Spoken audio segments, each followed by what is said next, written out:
Hey, and thanks for joining us on this week's episode of For All Things Lexington, the only show dedicated to Lexington, South Carolina, and where a spade is always a spade. Here we'll talk to and about people, places, groups, things to do, and places to go in and around Lexington, South Carolina. I'm your host, Angela Barrett, and this is For All Things Lexington. Brought to you in part by GervaisStreetBridge.com, Columbia's most unforgettable free-to-list business directory. Hey guys, and thanks for being with me today. Today I have the Heart of Columbia Chorus, and they are an all-women four-part harmony a cappella chorus. Did I say that right? Yeah. And my first question is, tell me what a four-part harmony a cappella chorus is. Sure. So we sing four parts, all women or women identifying in the treble clef. So it's like higher voices. It's four parts, no accompaniment. So the music that we make is just with the sounds of our voices. We do sing some modern a cappella, which is rhythmic. We don't have a beatboxer, but we're open to it. But mostly we sing in the barbershop style. Oh, cool. All right. So we have Jamie, Claire, and Jackie, and Jacqueline, and Pat. Thank you all so much for being here today. It's a privilege. So tell me what the Heart of Columbia Chorus is. What do you do? You sing, I know, but... I would say it's a group of women that come together doing something they love every Thursday night, supporting each other in life, learning. You know, all of us came in at different singing abilities, and so we all learn and grow together, and then we get to take that joy that we have on Thursday nights out into the community and perform. It's often said people come for the music, but they stay for the friendship. And I think it speaks to the fact that there are women who have been in choruses outside of South Carolina. And when they come to Heart of Columbia Chorus, they find a home and a welcoming that they frequently will tell us they have not found anywhere else, despite how wonderful those other choruses might be. Huh. Well, I did see, again, on your Facebook page where y'all do a lot of photos, and it looks like y'all have a blast when you are together. I will say that. We do. We sure do. Now, the Heart of Columbia Chorus is part of another organization. So tell me how this all works. So Heart of Columbia is a chapter of Sweet Adelines International. Okay. It's an international singing organization. There are choruses in Sweden and England and Australia and all across the US and Canada. And so we're broken into regions, and every spring each region participates in a competition, and the winner of that regional competition then goes to the international competition, which happens in the fall. And there's choruses, there are also quartets, so there are just four people that get together and sing their music. So there's a competition for that as well. And we have had in the past and currently have several quartets that represent our chorus. And more than just Sweet Adelines as a competition organization, that is one of the pillars of the organization, but not everybody gets to walk across that international stage. But what every Sweet Adeline gets to experience is education.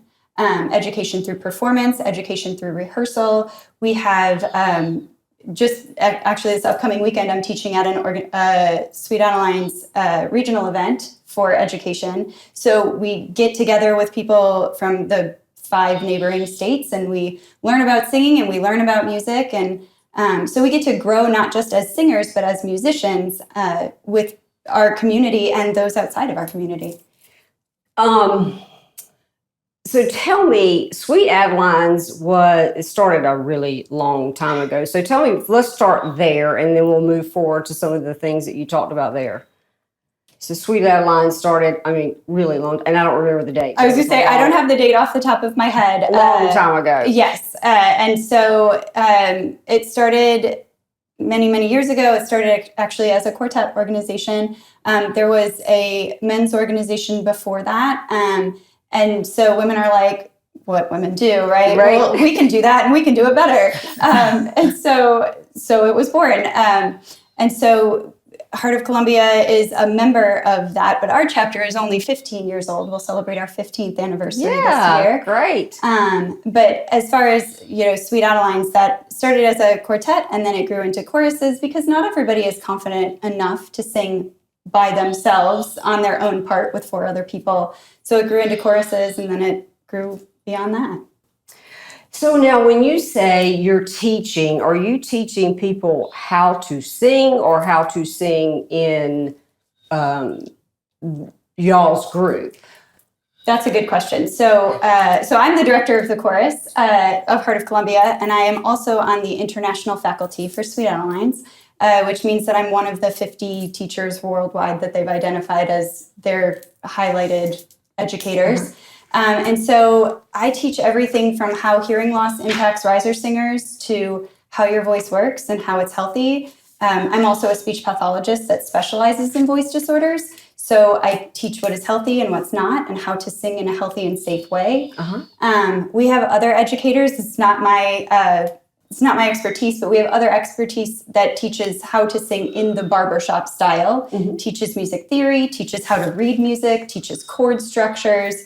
We like to dance. So we also have people who teach about movement in music and we're not talking about ballet or, but think movement like Pitch Perfect, but multi-generational. And so how do we infuse that joy in our singing? And you can see it in our whole body, in our whole performance. And so we have people that teach that too. Oh, well, that's cool. And there's also education on the leadership side. So I am the team coordinator for Region 14 with administrative leadership. So we will... I feel like I need a chart. There's a lot of parts and pieces. Yeah. Go ahead. I'm sorry. So we'll help, train choruses. Not everybody is comfortable with, Facebook marketing or websites or any of that. And so we'll have items to change, like look at that. We'll train people on the financial side. And, as someone that has been doing this for a while, I find that those experiences help me be a better leader, not just within my chorus life, but also have helped me at work and in other nonprofit organizations. Yeah, I saw where you guys were big on education. So, education, obviously, to make the chorus and quartets and all of that better. But it sounds as if maybe some personalized education as well. What I would like to build on top of what Jamie, Claire, and Jackie have said is that anyone can come into the organization without knowing how to read music. You don't have to have played an instrument when you were young. You don't have to have sung a solo part in your high school. If you can sing, my joke is, if you can sing Happy Birthday and keep your pitch, you can be a Sweet Adeline. I came into the organization, and with the guidance and leadership that I was given, I've developed my ear a little better. I know better about notes going up and down. And through the skills that we have in our leadership, we have devices now, so I can listen on my phone. I can listen on a CD. I have my paper that I can make thousands and thousands of notes. All of those help build me as a better singer when I'm standing on a riser beside Jacqueline singing her tenor part, that I still stay on my lead part. And so you said your lead. And your lead just means melody. That's all. Yes. And tenor? Yes. Baritone. Director. I sing bits of everything so that I can demonstrate it, but I do sing with a chorus in Atlanta, and with them I sing the lead part. And in a quartet I've sung baritone. Okay, and so lead, you said, is the melody. Mm-hmm. Gotcha. Tenor is the high part, the high harmony. Baritone is the counter melody. And then there's a fourth part, the bass part, which is kind of the foundation of the chord. Often the tenor and the bass will hold the key. Gotcha. And so getting back to the education part, again, maybe because you said something about financials. You guys are a nonprofit, right? We are. And so, but the financial would be, I guess, in general, sort of a personal educational end, or? It's more education on how to manage that, right? It's not like every chorus is blessed with an accountant, right? And so how to teach people, how to use QuickBooks, or what are the things that are in the community to help you. So one example for our chorus, we have a grant from the South Carolina Arts Commission. And so by able to have that grant, we can reduce the costs to members. We have experiences. Later, I guess the beginning of October, we're going to bring in a guest artist. And so finding resources like that just allow us to be able to give a well-rounded experience. Now, where do you guys, I know you play out the Gala, is it the Gala of Trees, or the Festival of Trees. Festival of Trees, which is a gala. So I know that, but where are some of the other places that you guys are at? Maybe we could, what's your favorite performance you've done with Heart of Columbia? Well, it's not fair to say Wreaths Across America at Fort Jackson. Yes. But I will say it is such a thrill to sing the national anthem at USC's basketball game or the Fireflies game. And I'll stop there and let the others share. But to put our music out there for everyone to hear and to sing our national anthem. Yeah. How about you? I don't have a favorite. I just love doing it. Yeah. It challenges me like I have butterflies in my stomach before every performance. The only time I don't have them is rehearsal. But when you say performance, and when I go out there and I give it everything and the audience reacts, every performance is wonderful. Yeah. Yeah. I think my favorite performances are where we get to be out in the community. So where we get to, share it at Fort Jackson or at a baseball game. And, a lot of our friends and families, it's that, crazy hobby we do, right? Yeah. And so it's always fun to be able to that thing that we do every week, just to share it with others. I think for me, I'm naturally competitive, so I really enjoy competition. Sure. But beyond that, we've had some really cool opportunities. We used to sing at the State House for Constitution Day. So we sang to high schoolers and we sang all patriotic music. And that was cool to be able to sing songs of our country in the place where they make the laws. That was a really cool experience for us. I like the Festival of Trees Gala. But yeah, I think I'm with Jackie. Anytime I get out there and I get to share our craft and share our love for it, it just lets us show a different part of who we are. We sang at Saluda Shoals. Remember that? And it was so great because in the open air, our music is going out across, the sound waves, and people are walking, and the looks of surprise and delight on their face to hear our harmony just ringing out. That gives me chills just to remember. Kind of like when we sang at the state fair too. We were on one of the stages at the state fair, and people would walk by and we were singing and they were like giving us this look. It was great. It was really fun. It sounds like fun. If you can sing. Now this is one of my soapboxes, okay? Everybody has that story of I was singing in church or I was singing in the radio and somebody looked at me and was like, ugh. Yeah, stop doing that. It's hurtful. Singing is such a part of your spirit, and it's so natural to us as humans, right? If you can speak, you can sing. And if you can match pitch, I'm telling you, if you can match pitch, we can teach you the rest. And I think that's the thing that keeps most people away is self-consciousness. But as you mentioned, we have so much fun, and we have this community of supportive, wonderful, kind, caring people. Why should a singing, like a self-consciousness for singing, keep you away from it? Right. I don't disagree. I think that, because again, when I started this, I was like, I don't know about this. But again, I'll talk the paint off the wall. So it's worked out. But, it's all intimidating. Anything you try for the first time is intimidating. And I think you just have to give it your best shot. And so what if you fail? That's right. You did it. Tried. You tried. and you learned in the trying. That's right. But in Heart of Columbia, you never fail because everyone's there to pick each other up and to say, well, next time this, or how about try this, tweak this. And so that's what the support is about, of where you come in as a singer and where you grow as a singer. Yeah, and so let's talk about how many of there are you guys in the chorus when you meet for practice? I mean, if you had everybody. About 25. Okay. Yeah. Because y'all are a pretty close-knit group. We are very close-knit. It's Yeah. true. It shows. So you guys support each other, obviously in singing, but outside of that as well. Yes. And so tell me a little bit about that. I mean, I think it speaks to our chorus. Next week, several of us are going to be at this fall school. A lady reached out, and her mom wasn't even in our chorus. She was a Sweet Adeline, and her memorial service is next weekend.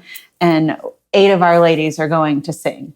You know, a lady they've never met, that because there's this common tie, that they're giving up time on their Saturday to be there. I think it just speaks volumes. yeah, absolutely. For who we are. And I personally was excited about it being, you know, an all women group. There's not a lot of that. You'll find a lot of all men groups or, you know, mixed groups, but you don't find a lot of all women. I know I have had on For All Things Lexington the Thea group, which is the run group, and they're all, you know, and they have a big camaraderie together. But, you know, after that, you're like, so when I think it was you that reached out, I was like, yes, women. There's a safety in that. There's a comfort in that. Yes, there is. And we get silly and we joke during rehearsal. We joke about things that only women are going to joke about, you know, or understand. Or understand exactly. And so I think that there's a comfort and a safety in being able to come to a group of people who have a similar understanding to you. Yeah. But the other things that we do outside of chorus are things like when somebody's in the hospital and they get home, bringing them food. Somebody has something go on, picking them up, giving them transportation. So it's a 24/7. You can call on anybody in the Heart of Columbia Chorus and they will respond. Yeah, that's great. That is great. So tell me a little bit more about the competitions. I know you said you like to compete. Has everybody in here been in competition? Yes. Yes. And it's a ball. So how far you can go all the way internationally. How far have you guys or someone in your group, how far have they gotten? You like it so much. I do. Okay. Well, so before I go there, I would like to say that Jacqueline and I both are members of Heart of Columbia that have competed in other Sweet Adeline's choruses. So Jacqueline found us. I was a member of a chorus in New York, which is my home, and I was retiring. And I knew that wherever I moved was going to be a Sweet Adeline chorus. So the only places I was considering moving to had a Sweet Adeline chorus.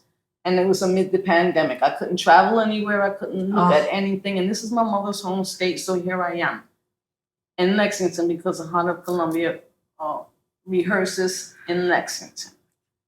And I thought my original chorus was wonderful.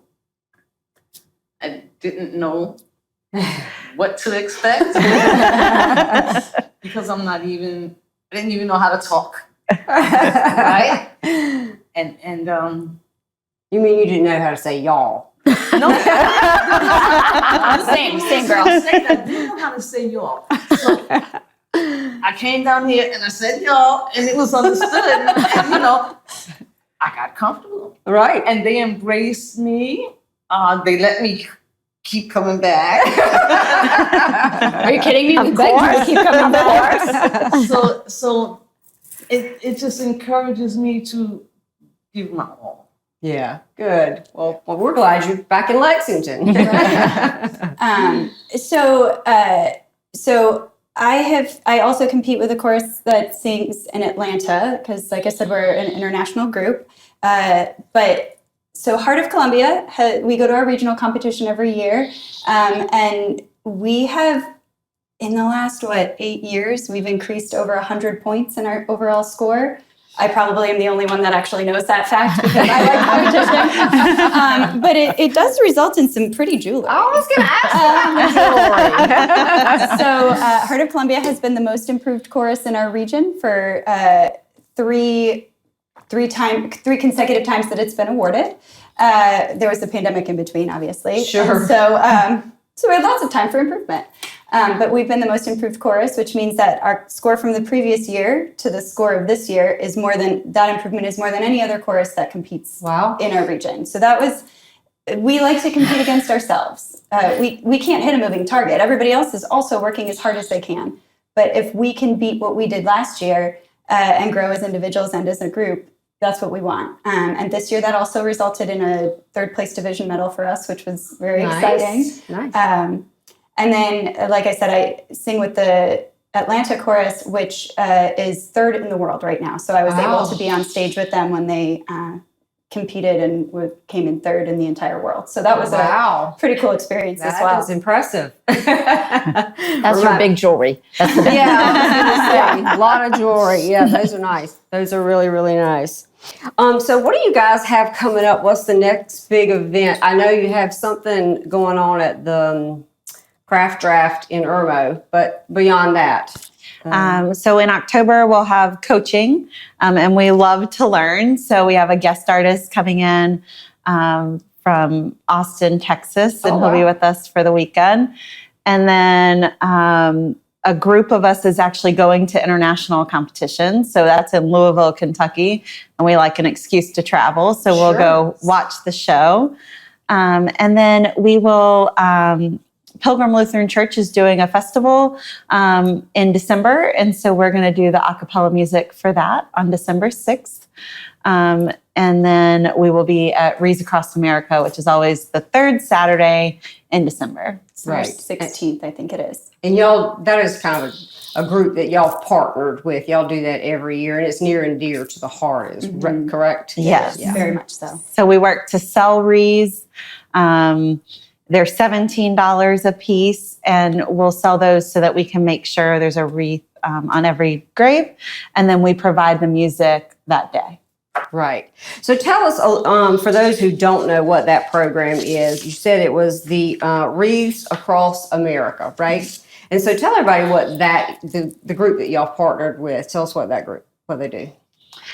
So it's an organization nationally that works to put wreaths on the graves of every tombstone at national cemeteries. So Of our veterans. So, and it's amazing. You know, we've been doing it for over a decade out at Fort Jackson, and Fort Jackson's a relatively new cemetery, but each year, I mean, thousands are buried there. So the need to keep getting more money for wreaths increases because we keep burying more of our soldiers. And what's special about us selling the wreaths is that the person who purchased a wreath or multiple wreaths can actually designate it in honor of someone. And in remembrance of someone. And if they have a family member buried at Fort Jackson and they're able to attend, then they are allowed to actually place a wreath on that tombstone. Wow. And there are families who request to not have wreaths laid, and we honor that too. But I think what makes our performance there so incredible is to see the surviving veterans. Hundreds and hundreds and hundreds of people and families that show up in recognition of the deceased that we are honoring through our performance and through laying of the wreaths. Yeah, that is, I mean, I'm sure that is a beautiful ceremony out there. I mean, it just kind of makes your heart go. And I'm always amazed because it's, you know, at the busiest time of the year. Oh, yeah. And people find time. It's not in December. Yeah. Regardless of the weather. But I mean, until you've stood there singing "Let There Be Peace on Earth," looking out at all of those gravestones with our flag flying over it, it's a chilling and amazing experience to honor those that fight for us. Yeah, absolutely. What a great charity and organization to be a part of. Absolutely. Yeah, it's phenomenal. Now, how long have each of you been in the group? You said it was the group itself is 15 years old, right? Mm-hmm. Yep. Probably about 12 years. Okay. Wanted to be a member sooner, but I had some other obligations. But as soon as that was over with, I said to the then director, "Do you think I might be able to come?" And she said, "Of course." The first night I showed up, I spent time in the bathroom. We won't tell you what happened there. But the warmth that I had from Laurie Bruce, one of our former members, is something that will stick with me always and kept me coming back every Thursday after a trip in the bathroom to sing. And I will sing as long as my voice and my director will allow. I came amid the pandemic. I started rehearsing with Heart of Columbia in 2020. So, am I Three years? Yeah. How long were you with your other chorus before? The other this? chorus I was with since 2014, 7 years before I got here. Yeah, I was gonna say this wasn't your first rodeo, No. though. No. Yeah. I joined in 2014, so 9 years. Oh well. And I joined in the fall of 2009. So I guess we're looking at 14 years. Yeah. And I have been directing just over 8. Wow. Okay. Can I toot her horn? Yes, If it had not, no course can exist without a director. And not everyone can be a director despite their good intent and their musical knowledge. So Jamie Claire stepped up so that our course, after a national search, was not able to find someone. She stepped up and did what it took to be a certified director. She completed all her training, her videos, and her classwork In a day. faster than any, well, just about, faster than anyone else has ever done that in our region because of her passion for music and giving back to the community. And so we have her as our director because of that commitment she has. Yay. Yeah, I had no doubt you would do it fast. I said I She said it. That's right. Yeah, well, that's fantastic. You're right. It does take someone, no matter what you're doing, no matter what group it is, it takes someone to at least help guide. If you don't have to be the leader, but at least guide, or else everybody's just kind of floundering around. We do that in my family. My family calls me the general, and it's not because I'm mean. It's just because they'll just sit there and chit chat and carry on as I'm running around like a chicken with my head. So I just started going, you do this, you do this. That is Jackie. Our chorus made it intact through the pandemic because of Jackie. Yeah, that was People learned to Zoom, and she was right there telling everybody how to do it through emails and texts. Oh, and so y'all were phone calls. like practicing through there and meeting. yeah. Yes, Online. we kept our rehearsals going. Jamie Claire was there telling us, sending out things for us. We knew how to be prepared on Thursdays. Then when we came back to Pilgrim, we were so fortunate they had an outdoor area. Jamie Claire and Jackie knew the CDC better than the CDC. We had face masks. We had forms we signed. We had plastic dots on the floor outside. Everything to ensure that when members felt comfortable, we could sing and keep up that love of music and that camaraderie while still respecting those who did not feel comfortable. Then, through technology, Jackie and Jamie Claire, we now record our sessions. So if anyone has to be away, they still can participate and be present when they can, but still be able to be part of the course. Now, we do have an attendance requirement, but again, it's that passion for music and the sisterhood that keeps Heart of Columbia going, and that's the heart of who we are. Well, and not to take away from the music side of it, but I would imagine with a group as close as you guys, that's probably a lot of what keeps the group together. I mean, I know there's a passion for music, but when you have a group of women, especially, that close, I mean, it helps tremendously, at least in my experience, to keep a group together and to feel more accountable for when you need to be there. You know, I know that you said you had attendance policy, but that probably helps, is the closeness. I mean, happy singers sing better. That's right. As we as a group grow closer, we also challenge one another. So if I'm on the risers and I hear that Pat really has this section and I'm struggling with it, I might pull Pat aside and be like, hey, will you sing this with me? Or, you know, I see members after rehearsal and before rehearsal, and they're getting together and they're singing songs and they're duetting and they're doing things that I didn't ask him to do, but it makes all of us better. Yeah. And mostly because it's fun and it's a judgment-free zone. It's a safe zone for us to come and learn and grow and make mistakes and learn from those mistakes and become better. So speaking of that, let's talk about, y'all have an open practice. In other words, people who come and watch, but people who are even thinking about singing can come. And you encourage that, right? Mm-hmm. We do. And so y'all meet on Thursday nights at the Pilgrim Church. 7 o'clock. 7. Rehearsal is 7 to 9:30. I usually take us pretty close to 9:30. But afterwards, we have a group that likes to go and socialize. So they go to Applebee's afterwards. And so you get your singing in and then you get your socializing afterwards. So for anybody listening who is thinking about singing, you need to come and meet this lovely group of women here and try it out. I promise I will not. I need an audience too. I'll go watch. So if there's one thing that you could tell everybody about your group, other than the closeness, tell us what have I missed? Tell me what you think everybody needs to know about you guys or what you do. Obviously, talk about how they get in touch with you if they want y'all to come and perform, but anything else? Sometimes I miss the boat sometimes. Right. What's the essence of Heart of Columbia? Oh, I think it's the idea that music does bring joy to everyone, like Jamie Claire said. And so the essence of Heart of Columbia is the joy of learning to sing a piece of music. When you get the first piece of music, and because I don't sight read music, and I have fear and terror in my heart and stomach, and then we break it apart, and through the guidance of Jamie Claire, through the guidance of our section leader, like our lead section leader who just left, awesome woman. She's going to Richmond, lucky them.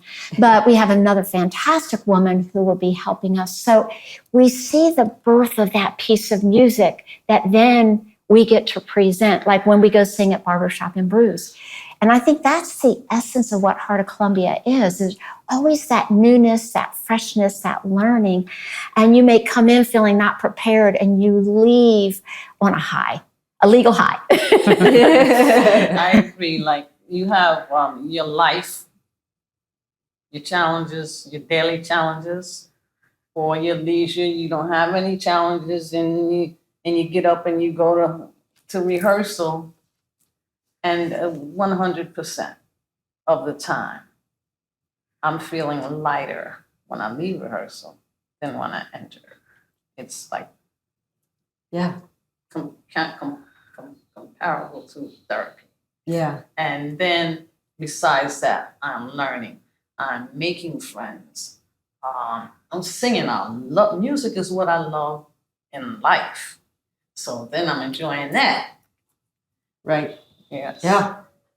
I think for me, it's, there's always something going on, and we do a lot of things for other people, but singing is something I do for me.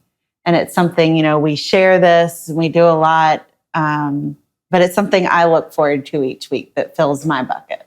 Yeah. I think the essence of Heart of Columbia is that music is universal. It's not an age or a gender or ethnicity or any specific box that it puts you in, but music is universal.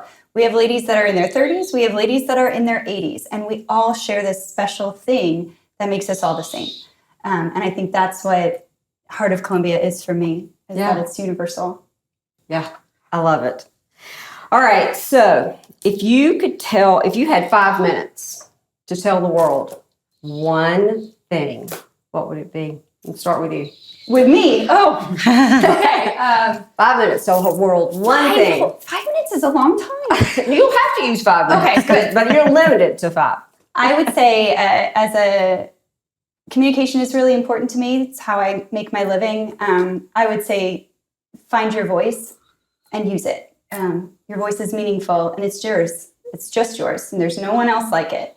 So find your voice and use it and then live your truth. Ooh, like it. I would say do something you love. You know, we go to work, we do all these things, but you have to get up every day and it's your life. And so find the thing you're passionate about and chase it, because you're here for a limited amount of time and you have to have that joy. I would say I would like everybody to know that sometimes people will say, I don't sing or I can't sing, and especially in children. I would encourage everybody to sing. Sing in the shower, sing in the car, because even when rehearsal is over and I get home and I'm not in bed, when I wake up, there's a song here in my head. And I would encourage anybody, don't let anybody convince you that you can't sing. If they don't like your singing, when you're not around them, sing. I agree. Absolutely. And I would say everyone has value and worth. And sometimes it's a challenge to find that in someone. But if you look, you will always find it. And then you have to turn that on yourself. And you have to find some value and worth in yourself and not let others limit you and cause you to say, no, I can't, I won't. If I had done that, I would not be a member of this chorus today. Sure. And it's the idea that when you treat others as you want to be treated, it comes back to you 1,000-fold, and it lets you then ripple that back out to others to make the world a better place. And if there's music involved, it's even better. Right. I like it. Yeah, I think what you guys do, music speaks to everybody. It's a language, I think, of its own, because everybody can relate somehow, whether it's the music they like or they don't like, it still speaks to them.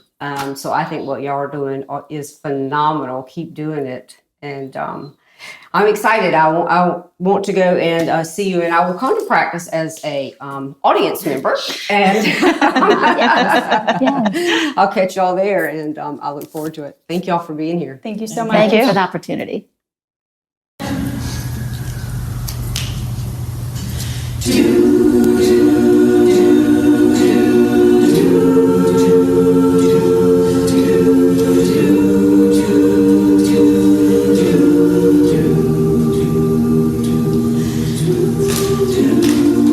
You're the engine that makes all things go. Always in disguise, my hero. I see your light in the dark, smiling in my face when we all know it's ours.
show up in the end, from the bottom to the top, to the listeners that hear us. Oh, this is for you, 'cause you make me fearless.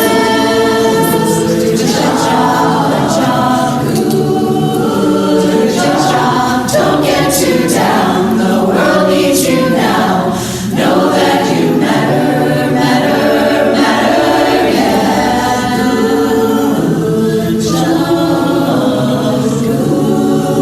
good job, ooh.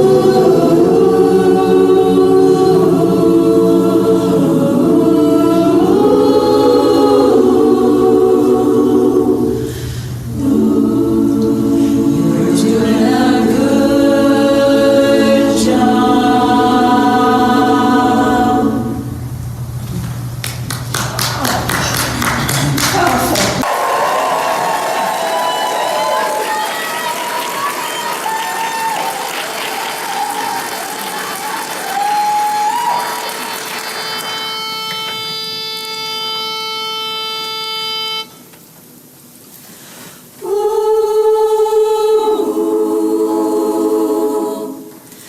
When all the clouds darken up the skyway, there's a rainbow highway to be found.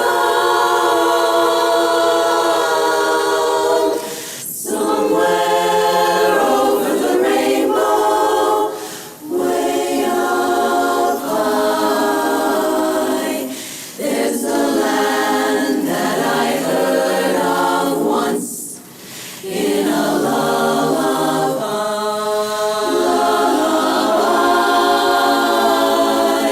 Somewhere over the rainbow, skies are blue, and the dreams that you dare to dream really do come true. They come true.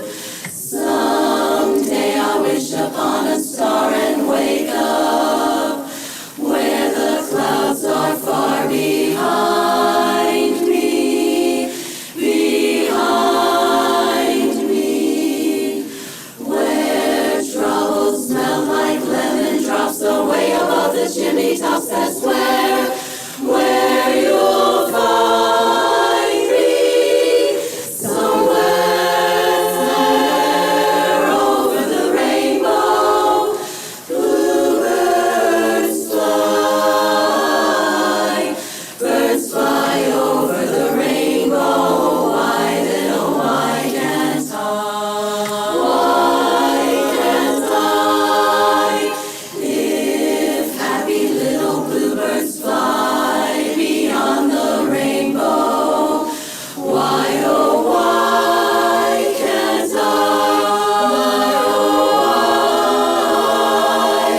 Why can't I?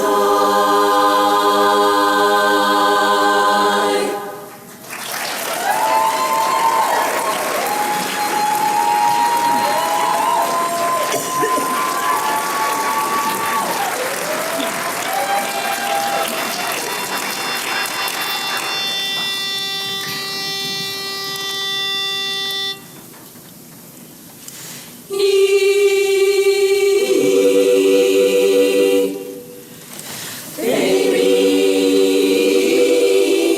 you're always changing your mind. You're unhappy most of the time, and here's the reason why. After you get what you want, you don't want it again. And if I gave you the moon, you grow tired of it soon. Tired of it soon. You're like a baby.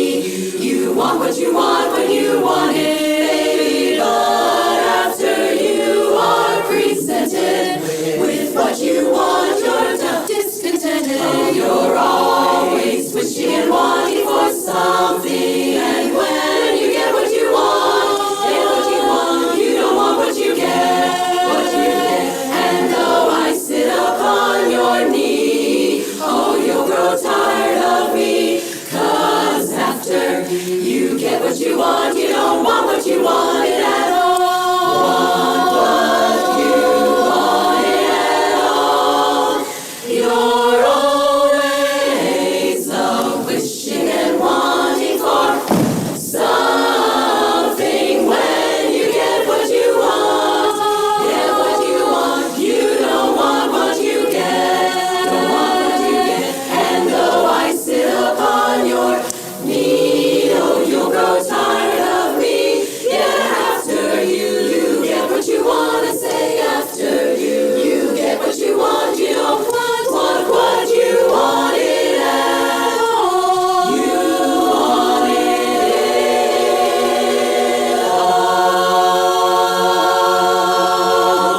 Thanks for hanging out with us today, and we hope you enjoyed the show. If you'd like to be a guest on the show or have a person, business, idea, an event that Lexington needs to know more about, email me, local@forallthingslexington.com. That's the number 4, y'all. This episode was brought to you by the real estate agents at Home Matters, building on service, relationships, and on what matters to you. Find out how you matter and how they can help you with buying and selling your home at homematterssc.com.